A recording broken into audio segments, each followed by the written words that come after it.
Hello, everybody. Welcome to the Three Stooges official podcast.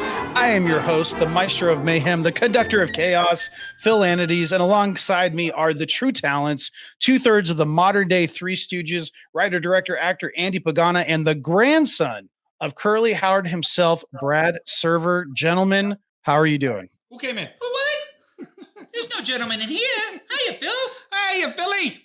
Hi, guys. All right. On today's show, we have a very, very special guest, film historian Paul Gierucki. Paul, hello. Welcome to the show. Hiya, pal. Hiya, Paulie.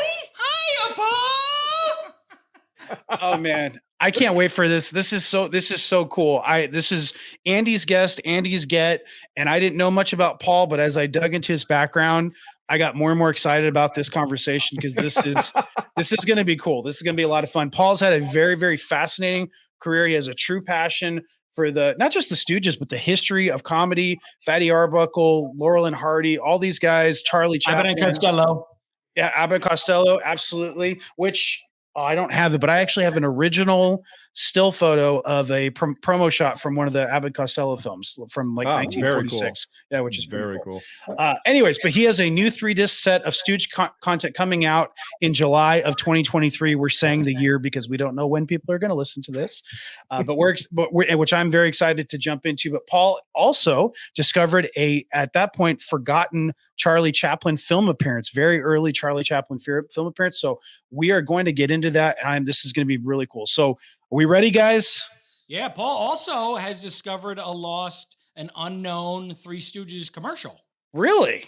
Yep. All right. True well, story. Then that's guilty as charged. We're going to get into that then too. All right. Well, without further ado, let's get to it. So, Paul, as I mentioned, big fan of the history of comedy, but specifically, this is a Stooge podcast.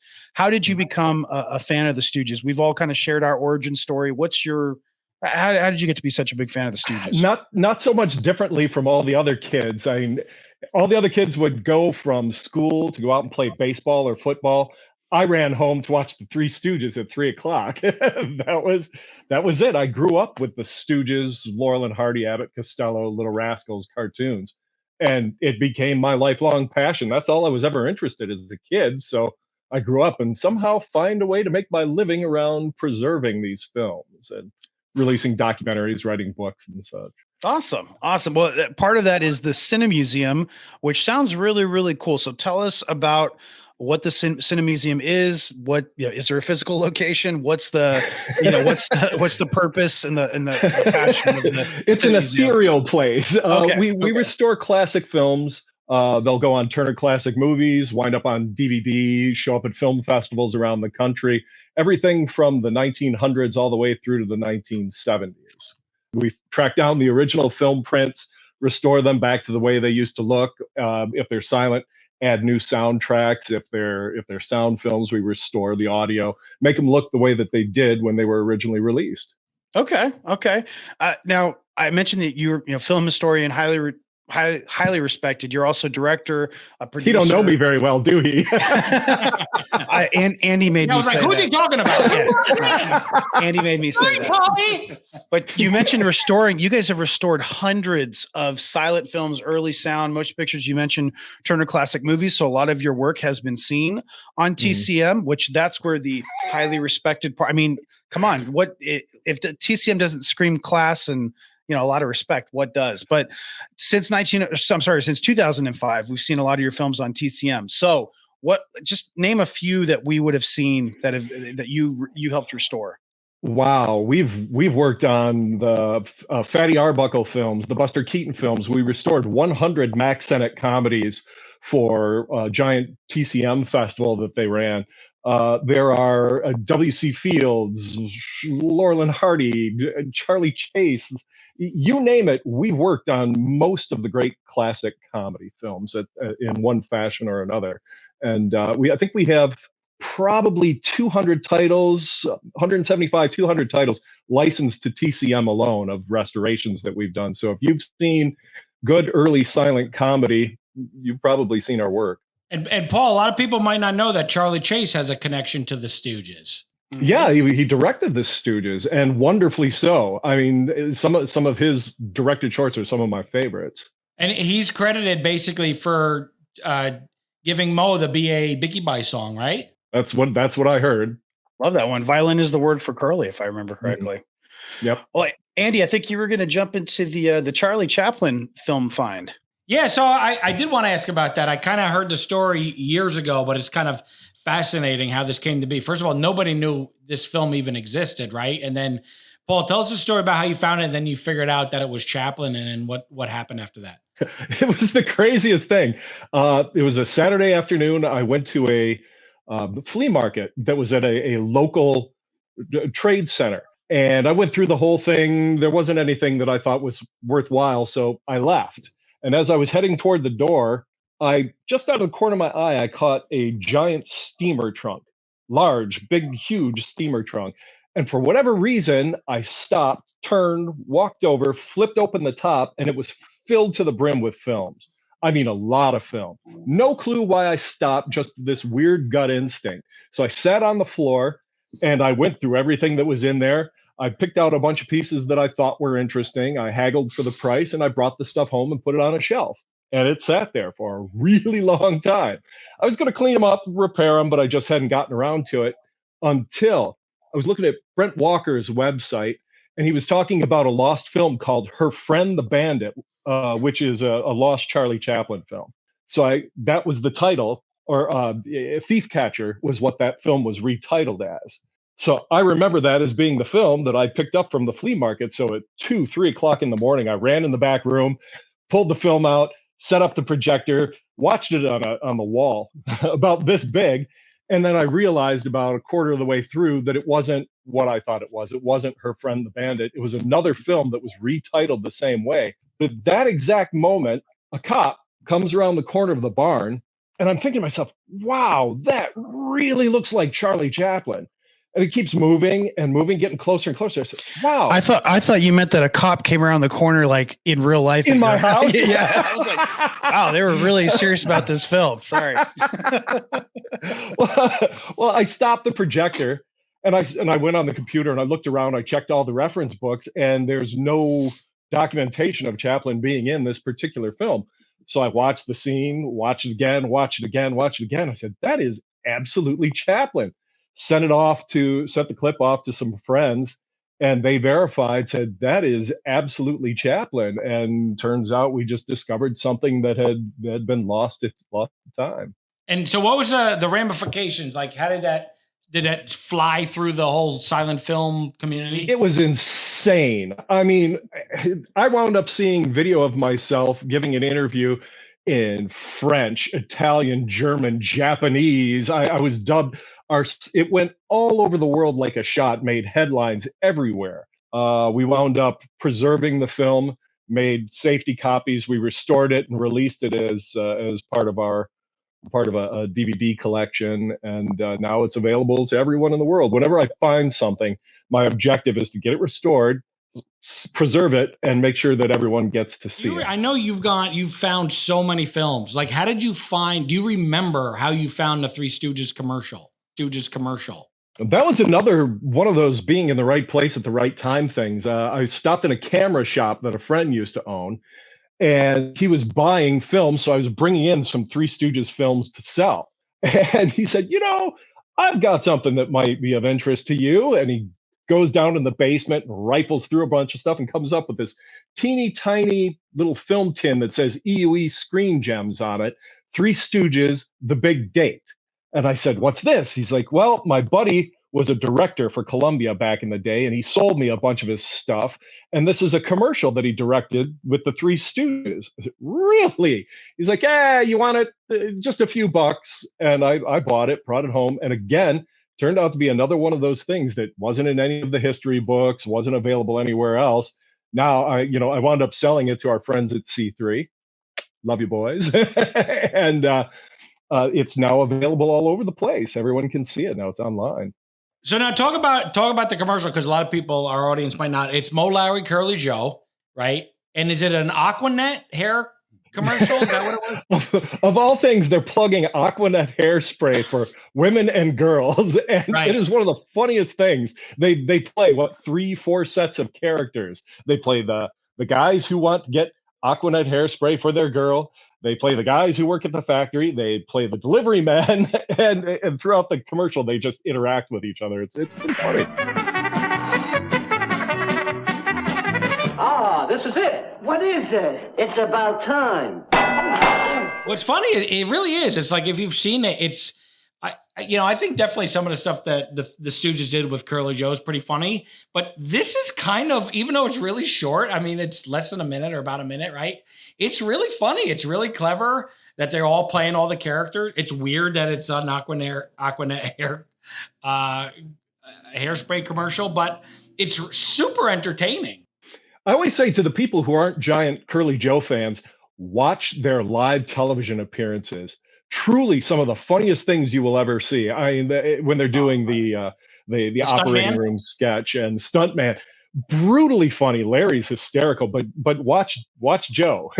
He's really great in those. There's some other Stooge family connections to Aquanet that some of, maybe none of you people, but our audience, they don't know about. What's the connection? Early's daughter, my mom used Aquanet. Most of my growing up, seeing the tall can of it. Oh, really? Yeah. Is it because Uncle Mo sold it to her? I have no idea. It could have been the commercial. They were so good, but she was Aquanet. Right, when'd you get here? I didn't get a chance. This whole silent movie theme stuff and film stuff, it's kind of growing on me. Just think about it. If Curly G, if I could be in silent film, this annoyance would never happen anymore. What do you think? Yeah? Yeah. Okay. Yeah. Wow. All right. Let's get this. Let's get this train back on the tracks. All right. So, Paul, you also wrote and produced and directed the 1995 documentary Stooges, The Men Behind the Mayhem. I remember watching this. So this was on A&E's A&E Network's biography series. Received a very highly respected Silver Telly Award for excellence in broadcasting. And at the time, it became the most watched, highest rated episode of A&E's biography series. So very, very well respected. One of the best known and best produced Stooges documentaries out there. What was the, what was the impetus behind it? How did the film come about? And what was that experience like?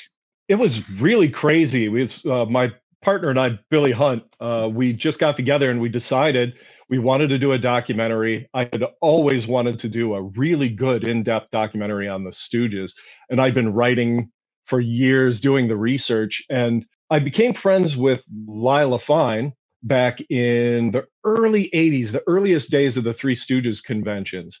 And so for those of you who don't know, that's Larry's youngest sister. She was one of the most wonderful people you'd ever want to meet. No joke. I mean, the most caring, supportive. I told her that I wanted to do this, and she encouraged me. She said, do it. We'll support you.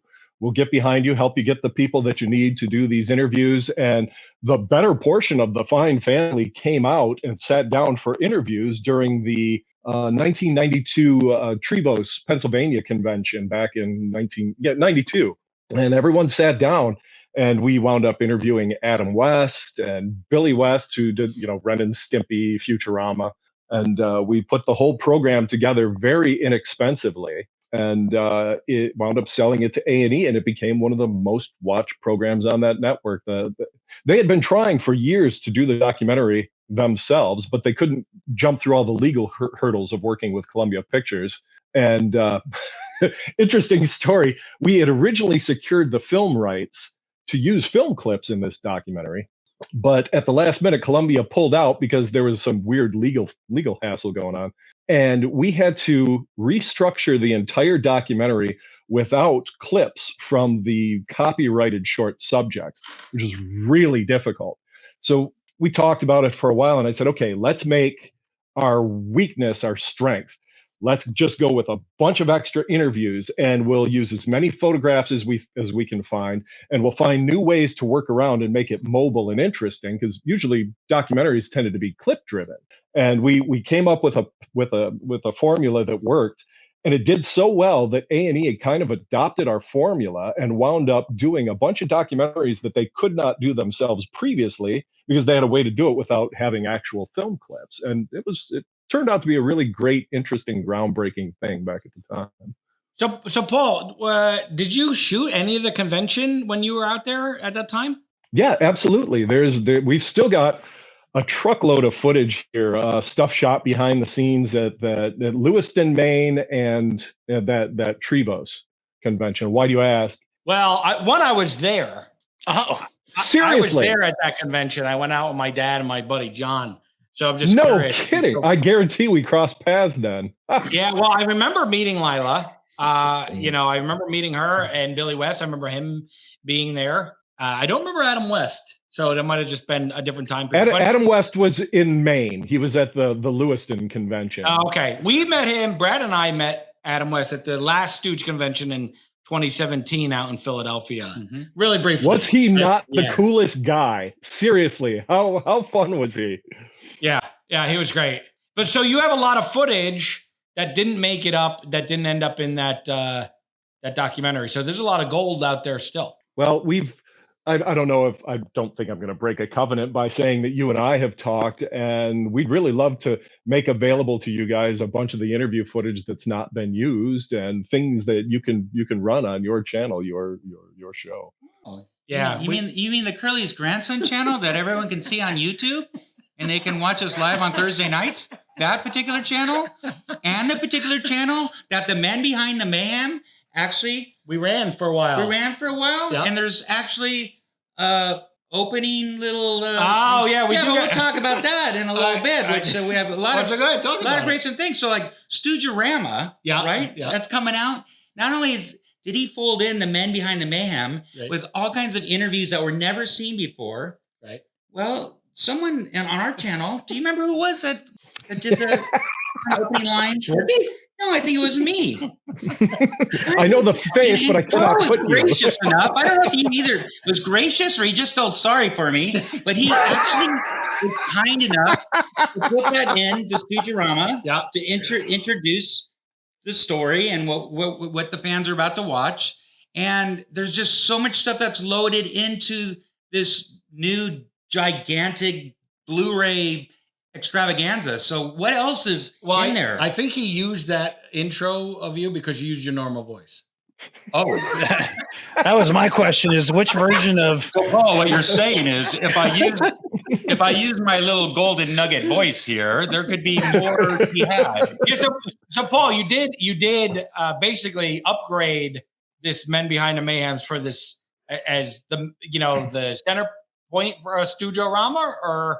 Yeah, we originally were just going to reissue the documentary. That was the idea. But when we sent the film in, I pulled together all of the original master tapes. We have to remember we did that back in 92 to 94, and that was all standard def video. We got the transfers back. Everything was digitized, and I was crushed. It just looked awful. I mean, seriously, it looked bad. So I had to sit down and figure out, okay, how are we going to make this work in 2023 as a brand new release? if only you knew a film preservationist. I mean, that's it precisely. It's the first time that I ever had to go back and restore my own work. You're like, who is this loser who did this? You've been doing it a long time, Paul. Did you call yourself a moron when you were doing it the second time around? I found myself asking myself, what would you have done back in 1992? What was your original intent when you were doing this? So what we did was I experimented a lot, tried a bunch of the new AI software, and I finally came up with a process that was able to get the video looking like it was shot yesterday. No joke. It looks like it was filmed yesterday. Unbelievable. But the thing that didn't hold up were all the photographs and the film clips and the other secondary media. So we decided, in for a penny, in for a pound, let's rebuild this entire thing. Now, I mean, the documentary is essentially the same, but it's got so much new footage, so much new photographs and things that you've never seen before. It's really interesting. So let's delve in. And the Curly G, we gotta say. Yeah, and Curly G's in there. Yeah. And Curly G. By the way, thank you, Brad. Lower voice, folks. So you mentioned these lost, some of the extra features and that sort of thing. So a couple of things that I wanted to touch on. So there's a lost theatrical featurette called Surprise, Surprise from 1937, starring Mo, Larry, and Curly. What's a featurette exactly? Well, what are we talking about? This advances the story properly. We did the documentary. We added a bunch of extras there. And then we sat down and said, you know what? How fun would it be to add a ton of new material that hasn't been seen before? So I reached out to all of Stoogedom, all of the fans, all of the family members, Kurt Lamond, friend of the show. So many people, Greg Hilbrecht, Jim Pauly, so many people dug into their personal collections and gave me their home movies, gave me their commercials, stuff that they recorded off television that doesn't exist anyplace else. And the part that you mentioned it was courtesy of Rich Finnegan. It's a 3-4 minute short subject of Mo, Larry, and Curly in their prime, doing a little short subject for the Pillsbury projector. And this has not been seen on home video at any point. It's not been released. This is something that will be brand new to most Stooge fans, unless you went to one convention. I think they showed it there. Absolutely hilarious and very cool to see new Curly stuff in his prime. That's amazing, because there's stills of them promoting that.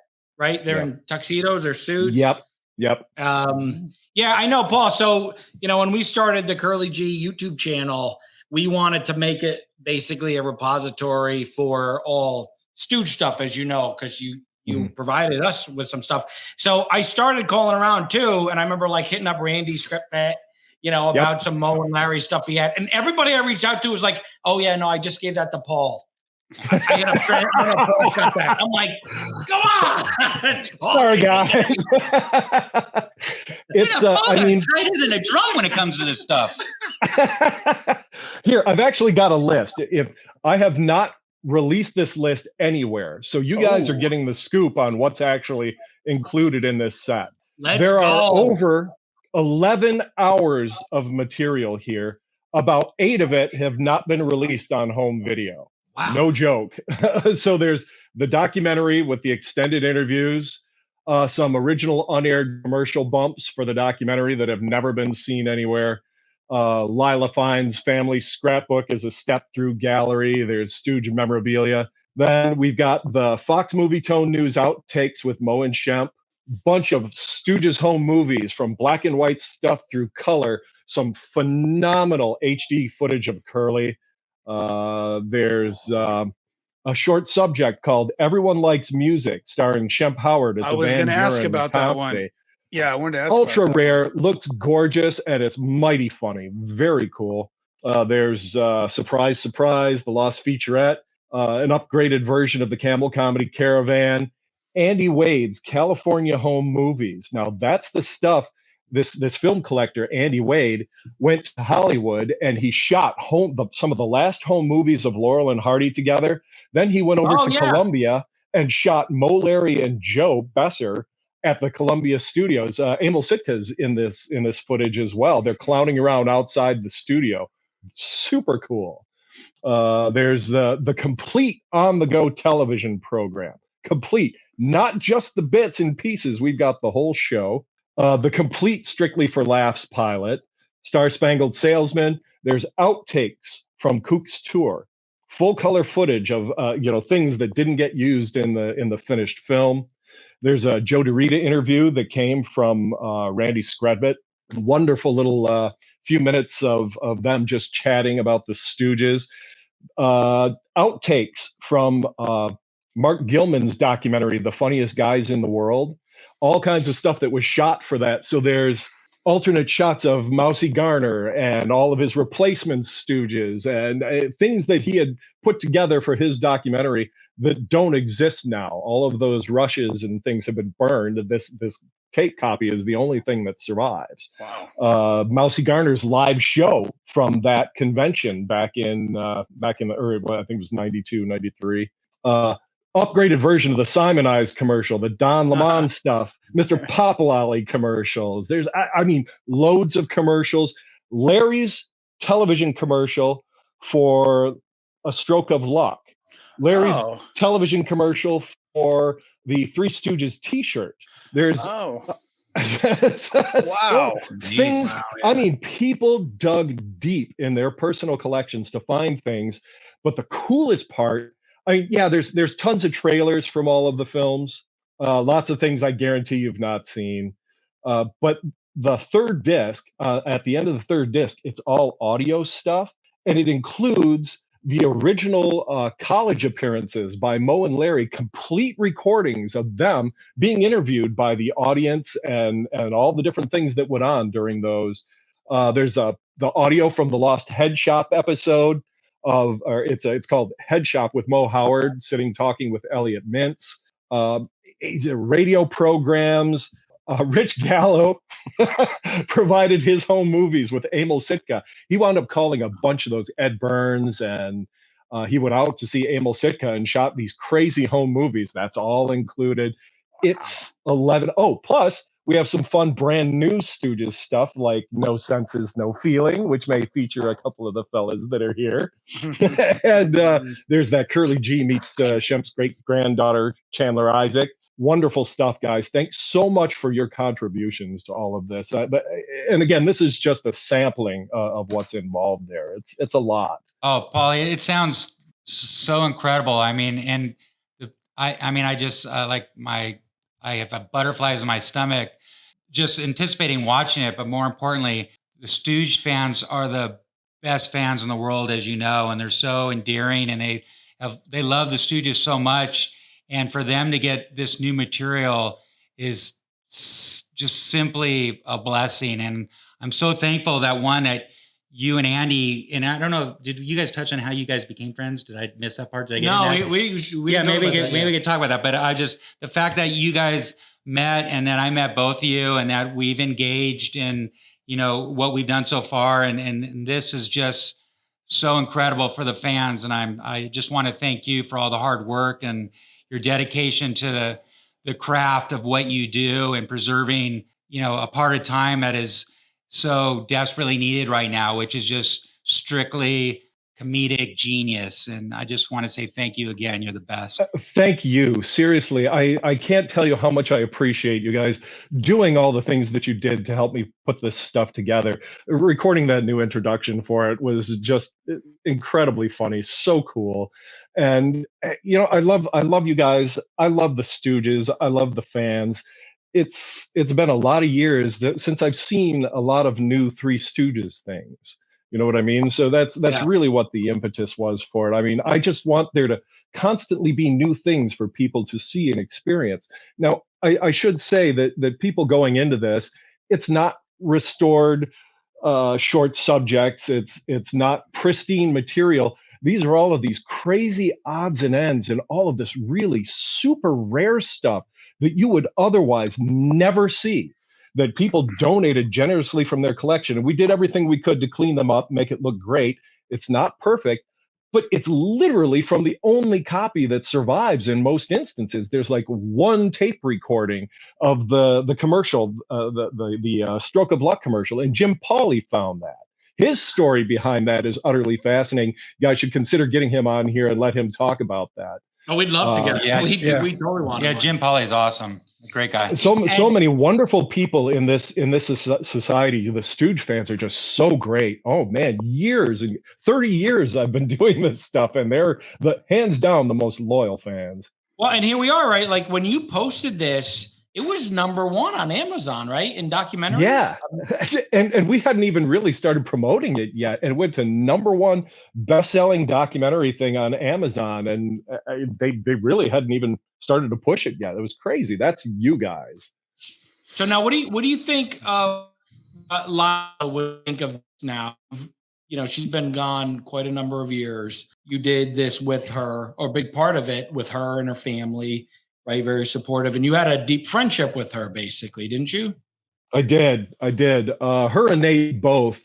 We shared many lunches and many late night phone calls and lots of consulting with these things. And I honestly couldn't tell you how it happened. I think the first time we met, she was sitting at a booth at the convention and she was selling Three Stooges memorabilia. And she had one of those Three Stooges 1960s era lighters, from the cartoon series. It's Curly Joe. Yeah. And I said, I want that lighter. How much? I said, how much for the lighter? And she stopped and she cocked her head up and she goes, that's family memorabilia. It's not for sale. How do I put a price on my family memories? I said, you're Larry's sister Lila, aren't you? She said, yes, I am. And that was it. That's it.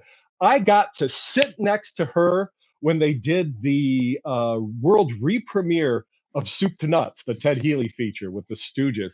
You want to talk about one of the things, I mean, I could have a stroke, but I guarantee I will never forget sitting next to her leaning over constantly, telling me stories about what was going on at the time of that film. She said she had seen it in a theater and how her mother would shout at the screen. And there's all these different little behind the scenes things. And when we were making the documentary, she would tell me the real stories of stuff that went on. She goes, but that's not for public. That's not for public. All right. When we're done, you got to tell us these stories. Yeah. So we should ask the question, though. I am curious, and I'll try not to do a huge preamble, but I am, much newer to this Stooges family thing in terms of it's just crazy to me how all of these people are connected. I hear all these names and just kind of being more of an outsider. It's just crazy to me just how passionate the fans are. And so I'm just seeing that firsthand and that for the first time. And it's just crazy to me. And they will eat this up. Like they will eat this up, which is really, really cool and really exciting. So all of that said, obviously you and Andy know each other. I would like to know the history of how you guys got connected and started developing a relationship. So I don't know which one of you wants to take that, but I would like to hear that story. Do you even remember, Paul? You might not even remember. Let's see. Better put him on the hook. It was, I'm just like, it was so kind of like weird. So I was looking. You've always just been there. I mean, yeah, I know. It does feel that way. Yeah, we all. I mean, hey, he was there at the convention. You guys didn't even know each other. I was literally at the just convention there when you were running around interviewing people. I had read somewhere that there was an unproduced script, an unproduced Abbott and Costello script called By Candlelight, and it was in an auction, and I lost the auction, and I was just kind of obsessed with trying to get a copy of this. And I'm not quite sure where I found you. It might have been. Did you ever advertise in the Three Stooges Journal? I don't think so. I don't know where I came across your info, but I reached out to you about trying to track down this, see if you had a copy, because you had one thing we didn't talk about is your collection, not just your film collection, but your actual collection of incredible memorabilia and rare, one of a kind. Memorabilia and paperwork and papers and posters and lobby cards. I mean, you have such a collection of original and sometimes super rare or one of a kind stuff. And we just started kind of bonding over that and bonding over Abbott and Costello and then bonding over the Stooges.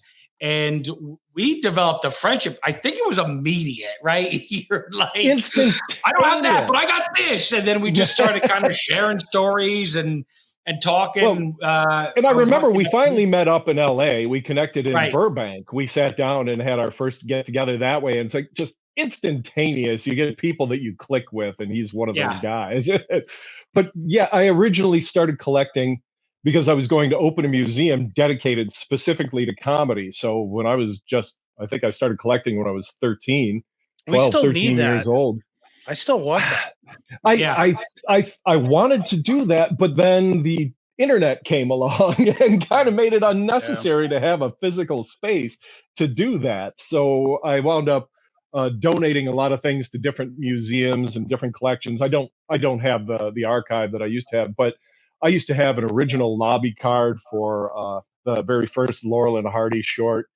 Wow, Lucky Dog? Lucky Dog, yeah, it was one of two that were known to exist. And well, you also had an extra large poster of Men in Black from the Stooges, right? Not Men in Black, Microphonies. I had them from Booby Dupes. I had it from. There were a lot. Oh wait, I thought you had a story that you had a Men in Black poster that Joan Howard wanted it. Am I making that up? No. Joan had it, and we were going to trade. Oh, she had it. Right, she had it, and we were going to trade, but I honestly can't remember exactly why it didn't happen, but it never happened. Oh, right. Okay. Yeah, right. But there was a possibility you were going to get that. I got the one of my favorite things in my entire collection. It's not a Stooge thing, but it's from Bud Abbott's restaurant, Bud Abbott's Windsor House, and it's a cartoon of Bud Abbott on a glass. Right, a small drinking glass, and it says "stolen from Bud Abbott's Windsor House." Super rare. Well, you also wound up with that pewter mug that had Abbott and Costello's names engraved in it, and yeah, I had it's a Bud Abbott from the Players Club, and this was a gift that Abbott and Costello used to give. It was a book, right? And when you open a book, there is a bottle of Old Forester whiskey in it or whatever it is, and it says, from your friends Abbott and Costello, right? Yeah. And I got that from you. Yeah, I got. Awesome. I mean, most of the stuff I got from you happens to be Abbott and Costello stuff. Where is it? That's in New York. Hey, so this is my. So it's like an original publicity still from Go to Mars? No, Who Done It? Oh, really? Yeah, Who Done It? Great short. Feature. I mean, great feature. My mother-in-law Priscilla, she's she kind of like sells antiques and different stuff like that online, and she was antiquing and she found this and asked me if I wanted it. And I said absolutely. So very cool. Yeah. Hey, Brad, just out of curiosity. Now, I understand your connection to the Stooges. Of course, they have to be your favorite, naturally. Right. But what are your other favorite comedians? Who do you like? Wow, that's interesting. I mean, of that era, to be honest with you, just like you did, I kind of told my story of how I came rushed home from school too, didn't do my homework, and went to Channel 52 UHF Los Angeles to watch the Stooges. Now, there again, at that age, it was watching the Little Rascals and some of that comedy, but certainly Laurel and Hardy, and I'd hate to say like the Munsters and some of this other stuff because it's not of the same. Right, it's not of the same. But it is. I mean, it's that generation of the thing. Yeah, exactly. It's the baby boomer age of television really is what drove my interest in not only TV, but also the musicals of those days, the Roger and Hammerstein musicals. My brother was in music. But then sing us something. Oh. Sing a syllable. Make it simple. You lost all right, shut up. No. I generally find that people like all of us, we all have shared interests. You love the Stooges, so you're bound to kind of like a lot of the other comedians, and you like older music and all of those things. It all just kind of goes together, and it doesn't hurt to kind of promote and love the other guys as well. But Stooges are number one. Well, I haven't met your wife yet, but I share an interest in her too. Gierucki, you're out there. How to tear your tonsil out and shove it right in your eye. Awesome. Paul, there's one thing when you actually meet Brad in person, and actually same thing for you, Phil. When you actually, what the greatest thing about being friends with Brad is you just get to hit him, right? No. It's the closest thing you get to being. You broke my snare drum. My eardrum. I was going to say earlier, speaking of collectibles, Brad has the largest collection in the world of slaps in the face from Andy. I mean, it's second to none. So, they're only rare to him. So You should put that in Guinness. There's a it should be in the Book of World Records. Yeah. All right. Hey, there we go. We'll do the Marx Brothers and all of those guys. Yeah.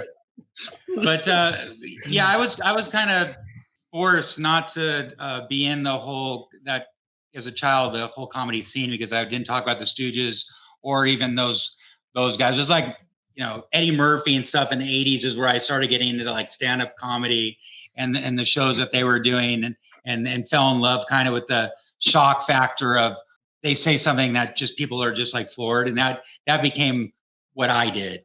Right. And I just did it in public and I'm kind of still doing it today. Oh yeah. That had to be an absolute shock for you to discover what your familial connection was and to learn the history behind everything.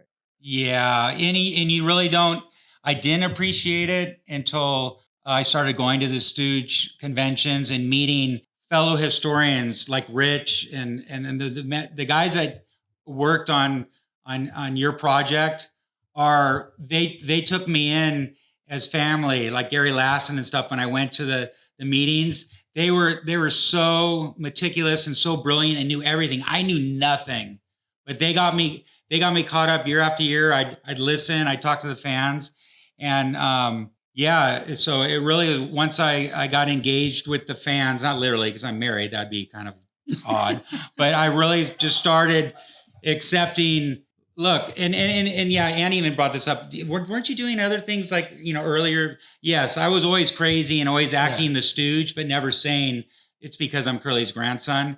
Because you were like that the day I met you. You were in it, Yeah, I started thinking back after we've talked about that on another episode, right? That we did, and I started getting to the point where there was forces out there, whoever they may be or what they were just like my mom was saying, you can't do this, because I didn't want to get her in trouble.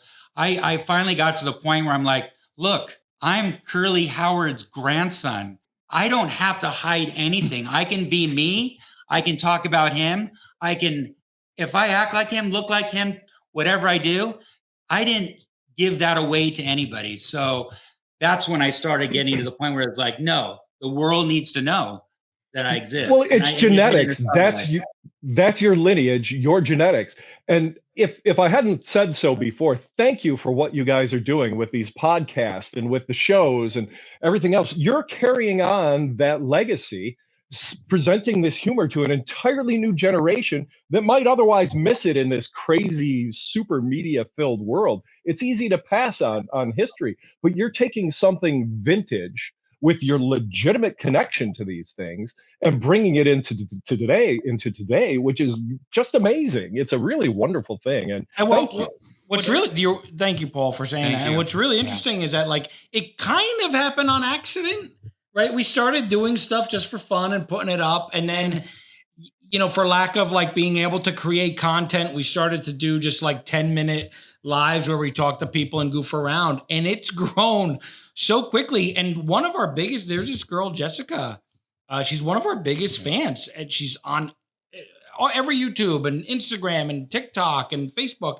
And she's 16 years old, right? She just had her 16th birthday. There's a lot of people that they're not, 50-year-old guys, which is kind of what you would picture. And maybe 30 years ago, that would have been the target audience. But it's changed a lot. And, going back to the old comedians things, like the Sons of the Desert, which is, for those of you who don't know, the Laurel and Hardy Appreciation Society, just reached out to Brad, right? Yeah. And they're like, oh, we're going to run, I think, maybe Hollywood Party or something. They're like, we want you as a guest. Yeah, right. And you're going to go to the Laurel and Hardy. How cool is that? That's legitimate crossover. Very cool. Yeah. There's a Marx Brothers sorry, podcast. Phil, No. I hijacked things. No. This is great. Interviews on the people. No. We want to have good conversation. That's fighting. That's what we're and the about. thing spread out. The thing is so just like the fans that tune into the live and that are going to be tuning into this podcast of all age groups, just like when we did the live show, we're also going to help them to know that Stooge-o-rama is out there, and they need to see this. And some of them maybe it's the diehards that are just going to see these little golden nuggets that you've preserved and stuff that they've never seen before. And some of the newer kids will, they'll gravitate towards the shorts and, of course, the Curly G introduction, that kind of stuff, obviously. But I really think that later on, as they grow up, they're going to be showing their kids and their grandkids, and this whole legacy is going to continue. And I've got my beautiful daughter, Elizabeth, who's the great granddaughter of Curly Howard. She's in college, going to be graduating college and stuff, but I think I'm certainly going to be handing over the pie baton to her someday. Because and that's how this stuff hilarious. Survives. Yeah, even in her serious sense, she's hilarious. She's very funny. Yeah, I had to do a 23andMe because 21andMe or whatever just didn't cut it because I wasn't quite sure. But she's definitely my daughter, and I'm just so proud to keep this legacy alive and to be. Well, she is. If you look at that, there's one of the only known photographs, I think, of Curly and your mom, Curly and his daughter. Right, when my mom was 14. Yeah, yes. She looks just like your daughter. Yeah. Right? I mean, I thought spitting image. Look, with all these filters these days, I wasn't sure, but now I'm sure, folks. It's a go. So, and what's amazing, I think, about this, and Paul, I want to ask you a question right after this, but, you get to, now, Brad, you get to see like a newly discovered, or at least shown film of your grandfather. Yeah. I mean, a lot of stuff awesome. you kind of, okay, Larry doing his thing in the, what was that, in the 70s or early 70s, right? Mm-hmm. When he's doing a commercial for his book, and, the commercials probably with Curly Joe was the 60s. There's not going to be too much where you're going to find new Curly stuff that's never been seen before. Fact. That's a fact. Paulie, is there like the holy grail of missing? I want to find this in Stooge land. That's a great question. Oh, of course. I mean, there's a bunch of things. I would love for them to find the Marx Brothers Humor-esque, the original film that they shot. Trying to think Stooges wise, my jaw hit the floor when they discovered Hello Pop, the Technicolor film. I never imagined that could possibly survive. They only made so many copies of each film. It was on Technicolor stock, and yet somehow it turned up in Australia? Just remarkable. I think the bulk of the Stooges material survives. I would love to see somebody do a proper restoration of Kook's tour. I know that's much later in their career, but I think it's an important piece of work to do a proper, legit restoration. I had a hand in C3 putting out the version that's available now. My friend Andy Coriel had a small, I think it was a Super 8 print or a 16 millimeter print. I can't remember which. And we transferred that. That wound up on DVD. But to go back to the original materials, which do survive. Where are they? I can't talk about it, but it exists. I can help anyone who's interested in tackling such a project. I would even spearhead such a project if everyone were to get behind it and really wanted to see it. But I feel that way about the cartoons. I agree completely. They're so funny, and it's Stooges. It's their voices. It's their comedy. It was this, they are funny. They're funnier than I remembered as a kid. We go back. We've put some up on our channel, and I want to where we sit and watch with the audience because there's some great stuff. Even with the live action wraparound, Stooges, they're great. I would love. I mean, obviously, I don't even know if one ever happened, but man, it would have been great to hear just Curly do an interview at a character. Yeah, that's what I was going to mention was that there's stuff with Mo, obviously, like the Mike was it Mike Wallace? Mike Douglas. Mike Douglas. Yeah, like the Mike Douglas interviews, like. There's just nothing with Curly, really. So to me, that would be the holy grail. Would be like an actual sit down interview with Jerome out of or Jerry out of character. Like that would be amazing. And there's a distinct possibility that something could exist. I mean, they've turned up things that were sold out of Mo's collection, like that audio recording of Mo, Larry, and Shemp doing a radio interview. Right. The Baltimore radio station. Exactly. Yeah. Those things do turn up. So it's not out of the realm of possibility. I used to say, nah, never find it, never happened. Right. But I've seen so many lost things be found that there's a chance for almost anything to survive. I'm thinking it's going to be in Stooge-o-rama too, possibly. Right? Yeah. I'll tell you what. I'll make you this promise. If If there's enough interest in this set, if it does as well as the distributors think it'll do, I would commit to doing a second volume because there is more out there. There is a lot more material. And if not, Paulie, you're more than welcome to distribute that stuff right on our channel, right directly to the. Yeah, there you go. You got it. I'm committed to doing a commercial for Stooge-o-rama on network TV. In fact, MeTV would be lucky to have us, Paulie. So if you want to have your people talk to my people, reach out to them. I think we need to get on network TV with this stuff. Absolutely. Not going to argue with you, my friend. I'm in. Thank you. All right, so Paulie, like, not to put you on a spot, but if you had a chance to ask each one of the Stooges, like you're doing a documentary on them, ask each one of them just one question. Do you have an idea what you'd ask each one of them? Wow. I know. That is a tough one. I know. It's like tough one. Off the cuff, but. It's fascinating. I would ask Mo, are you comfortable with taking over the Healy role in all of the comedies? Are you comfortable being the guy who dishes out all of the punishment to the other guys versus being just a regular stooge? How did you make that transition? That's one. That's good. He seemed pretty comfortable. I was going to say, I feel like he was okay with it. Well, he was a Shakespearean actor. He could do anything. I mean, if you could do Shakespeare, you could literally do anything. But, there had to be some personal feelings about him knocking his brother around. There had to be different things. I mean, he's not hurting them. None of it's intentional, but I'd be interested in the psychology behind it. And Mo seems like the kind of guy who would have had a really interesting answer for that. Yeah. I always felt that, when he was doing those last couple shorts with Joe Palma instead of Shemp, and him and Larry are calling out the window, "Hey Shemp, grab the bill, come inside." Like, how does that affect you? Yeah, I can't even imagine. And the fact that they kind of wanted to carry on as the two Stooges instead of three, and then the studio not wanting them to do that would have been fascinating to see where they would have gone with just the two of them. Yeah, they would have been funny. You realize in those shorts, they did a lot of scenes alone. I'm like, they could have done it. It could have worked. I think it would have been fine, but we'll never know. Or Emil Sitka is the third Stooge. It was so close, so very close to becoming a reality. And he fit in perfectly with the guys. I would have loved to have seen what he brought to the Larry character, but I think as far as Curly, I would ask him if he understood his place in the history of comedy.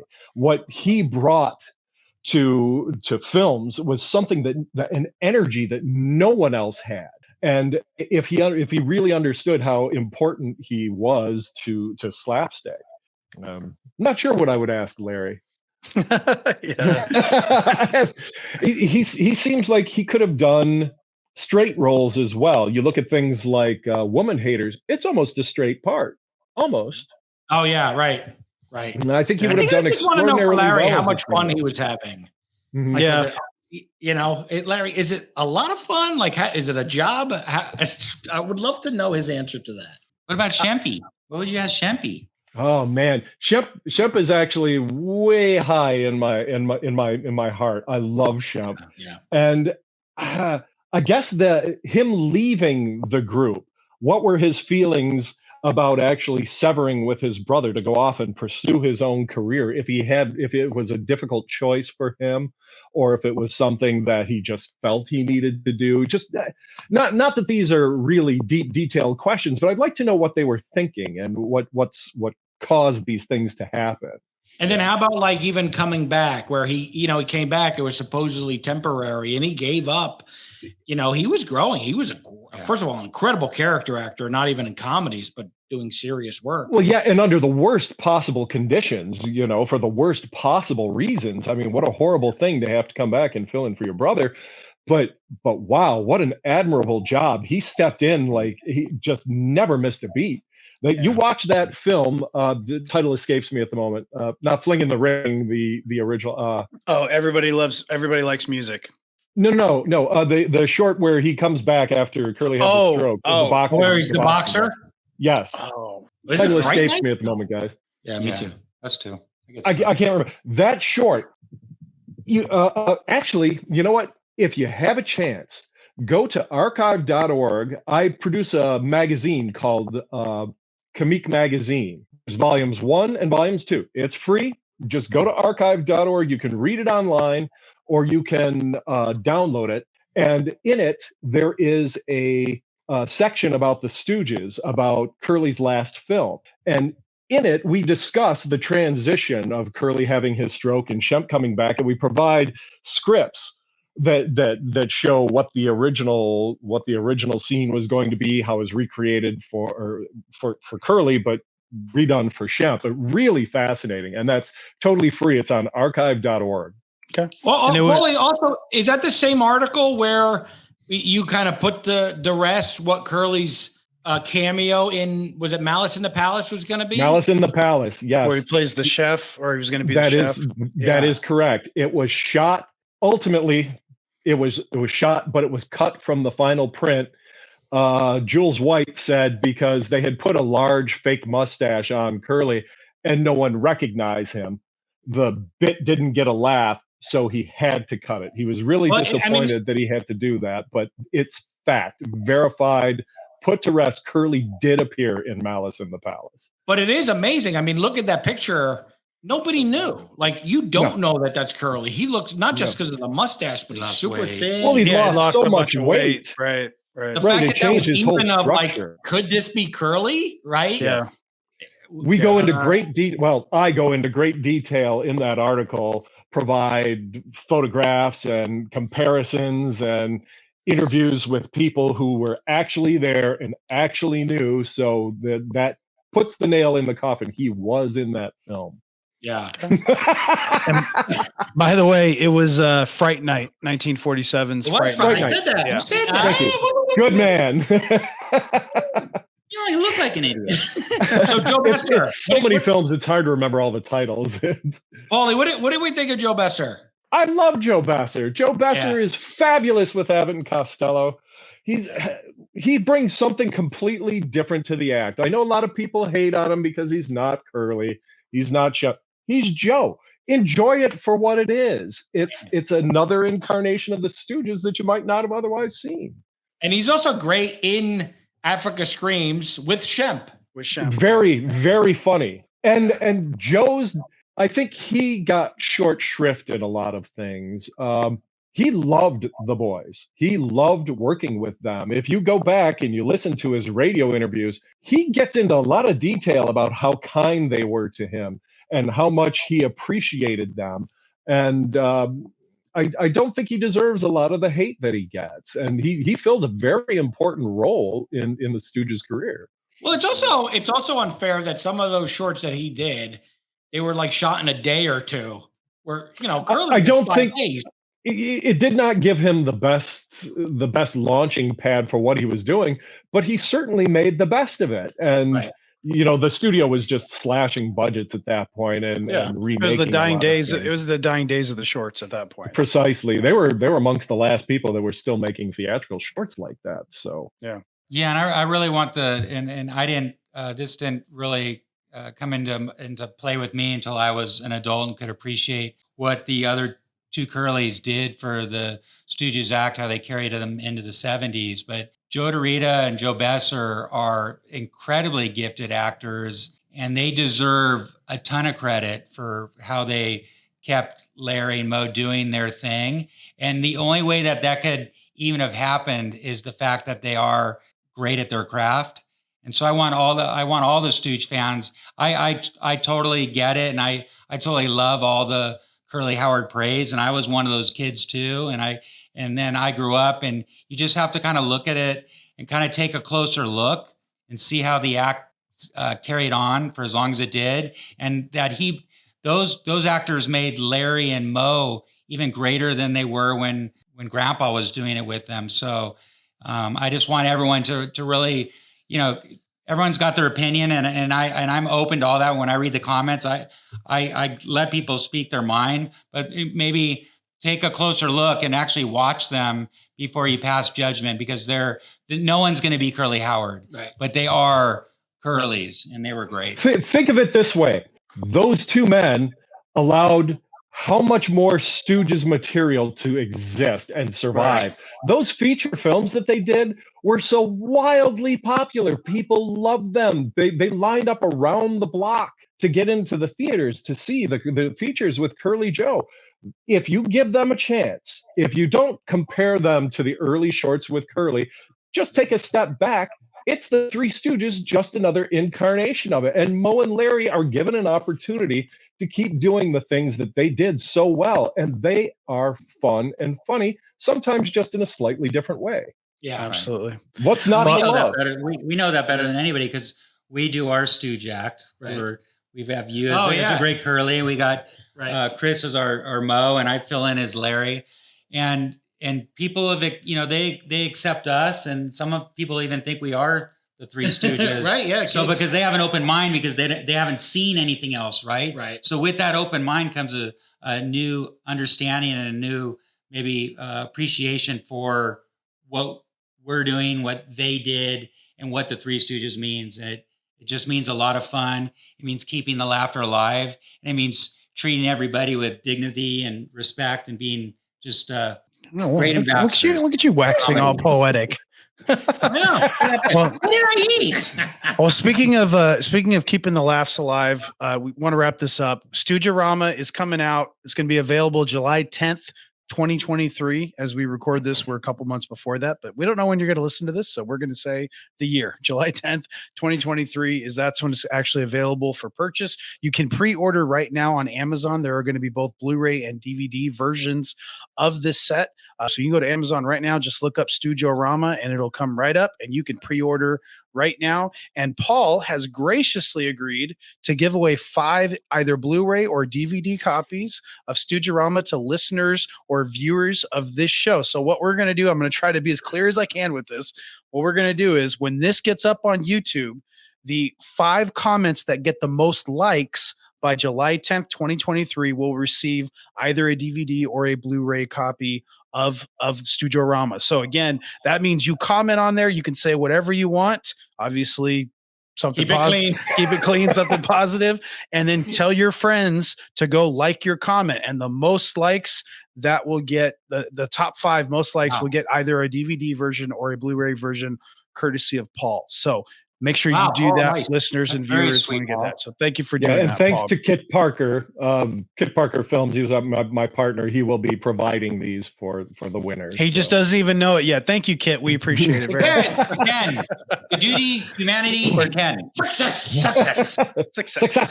All right. Also, listeners and viewers, don't forget to get your Stooges merch at shopknuckleheads.com. You can save 10% by using the savings code LOYAL10. And of course, if you can't get enough of Andy and Brad, if you need more Andy and Brad in your life, and who doesn't need more Andy and Brad in their lives? They do the Stooge Talk Live every Thursday, technology permitting. Every Thursday they do that. It's a great time. You get to see Andy do some different cool stuff with some of his art. Brad shows up and just kind of sits there. It's really a lot of fun.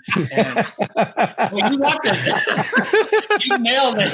You better tone it down a little bit there, Phil. We have Chandler on, so definitely tune in. All right. Awesome. And then make sure, again, you follow us on YouTube and Instagram at Curly's Grandson. You can join the group on Facebook, Curly's Grandson's Corner. You talk about, by the way, Paul, there are photos that I have never seen before. You mentioned Moe being a Shakespearean actor. There were some photos I saw recently posted. I don't know if it was Curly's group, but one of the Facebook I've never seen before with him like all done up with like a kind of a cool mustache and stuff. There's all kinds of cool stuff in Curly G's Grandson's Corner that you want to check out as well. But Paul, if people want to get in touch with you for whatever reason, if they want to, chat with you or hit you up for anything, is there a way that people can reach you as well? Sure. Easy to get to me. Cinemasium LLC.com. That's everything that you send there will get to me, and it'll show you all the different projects that we're working on, and you can actually buy stuff there as well. Awesome. And Paul, we're gonna get you distributing some stuff up on YouTube. Start your own Cinemuseum. Get your own little Turner Classic Movies up on YouTube. You betcha, my friend. Looking forward to it. That would be awesome. All right. Well, Paul, thank you for your time. Andy. My pleasure. Really. Brad, thank you for your time as well. I will call you gentlemen, Southern gentlemen. Who came in? Who came in? But until next time, viewers, listeners, Stooge fans, keep the laughs alive. We appreciate it. We'll see you next time.